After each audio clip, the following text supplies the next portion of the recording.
अस्सलामु अलैकुम वरहमतुल्लाहि वबरकातुहू। मैं डॉक्टर अमजद अली मशहदी साहब ज़वारी और आज हम डिस्कस कर रहे हैं अपने एक बहुत ही दिलचस्प टॉपिक को। और आज से हम एक नया सिलसिला शुरू कर रहे हैं। आम तौर पे अक्सर और बेशतर मैं आपको अक्सर राह सलूक के मुतालिक बताता रहता हूँ। आम तौर पे जितनी मेरी वीडियोज़ आती हैं उनमें मैं आपको अमूमन जादू, जिन्नात, रूहानी दुनिया, पुरअसरार दुनिया के मुतालिक बताता रहता हूँ। लेकिन इसी के साथ एक पहलू है तिब का।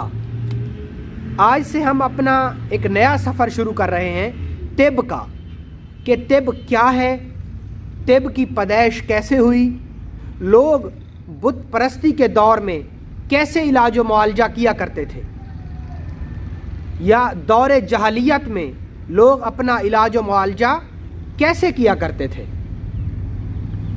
सबसे पहले हम अपनी आज की इस तरबियाती नशिस्त का जो आगाज़ है वो इस टॉपिक को लेकर कर रहे हैं कि ज़माने जहालियत में लोग अपना इलाज व मुआलजा कैसे किया करते थे।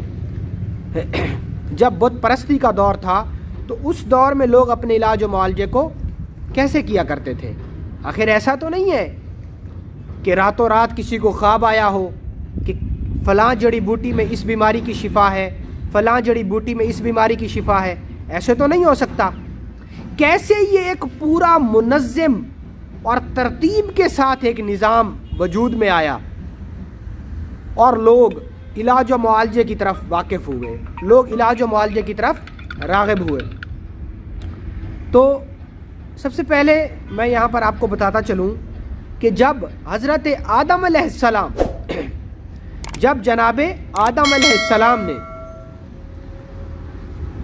जन्नत से उनको निकाला गया, तो हज़रत आदम अलैहिस्सलाम को जब जन्नत से निकाला गया तो हज़रत आदम अलैहिस्सलाम जब ज़मीन पर आए तो अल्लाह रब्बुल इज़्ज़त ने आपके लिए ज़मीन में एक ठिकाने को रखा और उस ठिकाने में वक्त मुकर्रर के लिए आपको ज़मीन पर उतारा गया। तो आपके बेटे पैदा हुए, हाबील और काबील।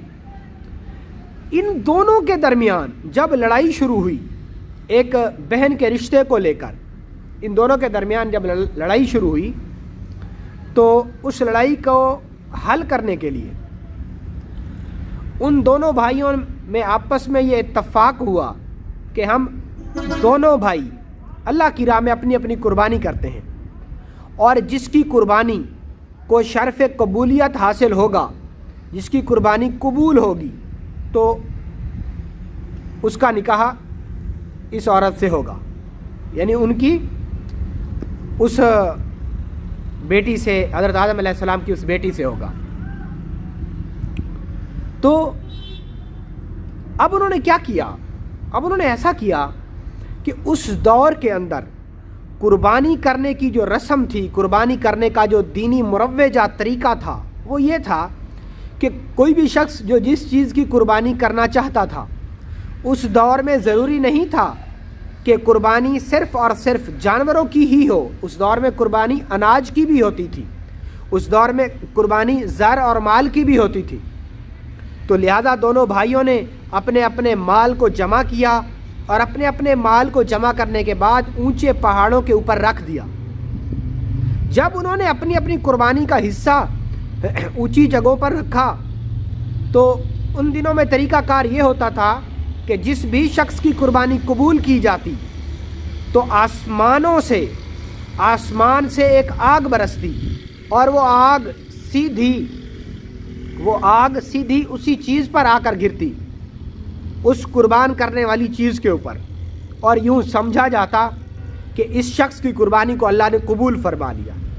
हाबील और काबील ने दोनों ने कुर्बानी की और अपना अपना कुर्बानी का साजो सामान पहाड़ों की चोटियों पर रख दिया। तो आसमान से जब आग उतरी तो उसने हाबील की कुर्बानी पर वो आग गिरी। तो इस तरह फ़ैसला ये हुआ कि हाबील का ही निकाह होगा उस लड़की के साथ, जिसकी वजह से ये लड़ाई शुरू हुई थी। दरअसल दोनों भाई चाहते थे कि मैं उससे निकाह करूं, दूसरा चाहता था कि नहीं मैं उससे निकाह करूं। तो इस लड़ाई को ख़त्म करने के लिए इस तरकीब को अमल में लाया गया। जब हाबील की कुर्बानी कबूल हुई تو فیصلہ ہوا کہ اس لڑکی کے ساتھ حابیل کا ہی نکاح ہوگا۔ اب قابیل کو شیطان نے ورغلایا اور شیطان نے اس کو حابیل کو قتل کرنے کا منصوبہ دیا، اور جیسا کہ آپ جانتے ہیں کہ سب سے پہلا قتل قابیل نے کیا اور اپنے ہی بھائی حابیل کا کیا کہ ایک بھاری دار پتھر اٹھا کے اس کے سر پر دے مارا کہ جس سے وہ وہیں ڈھیر ہو گیا۔ اب یہ سارا معاملہ جب ہو چکا تو قابیل کی جب قربانی قبول نہیں ہوئی تو قابیل کو شیطان نے گمراہ کیا کہ حابیل تو آگ کی پوجا کیا کرتا ہے، اس وجہ سے آگ نے اس کی قربانی کو قبول کیا، لہذا تم بھی آگ کی پوجا کرو۔ لہذا قابیل جو تھا اس نے آگ کی پوجا شروع کر دی۔ یوں اس طریقے سے سب سے پہلے آگ کی پوجا کی ابتدا ہوئی، جو کہ قابیل نے کی اور شیطان کے گمراہ کرنے پر ہوئی۔ اسی طریقے سے چلتے چلتے بعض مورخین نے تاریخ کی کتابوں میں اس چیز کو لکھا کہ جب حضرت نوح علیہ السلام کی اولادوں میں سے کچھ نیک اور صالحین لوگ پیدا ہوئے اور جب وہ مرے تو ان کی اولادوں نے ان کی یاد میں ان کے پتلے بنائے، اور پھر آہستہ آہستہ ان پتلوں کی پوجا شروع کر کے وہ لوگ بھی گمراہ ہو گئے۔ یوں سب سے پہلے آگ کی پوجا شروع ہوئی اور پھر مورتی پوجا کا آغاز ہوا۔ وقت کے ساتھ ساتھ جیسے جیسے لوگ مورتی پوجا پر یقین بڑھاتے گئے تو پھر کیا ہوا؟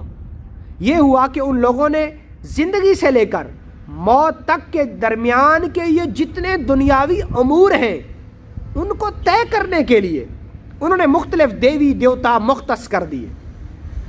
ان دنوں میں بہت زیادہ بیماریاں تو نہیں ہوا کرتی تھی، لیکن کوہڑ، جزائم، معدے کے امراض یہ عام ہوا کرتے تھے، اور بخار، یہ 3-4 بیماریاں ہوتی تھی۔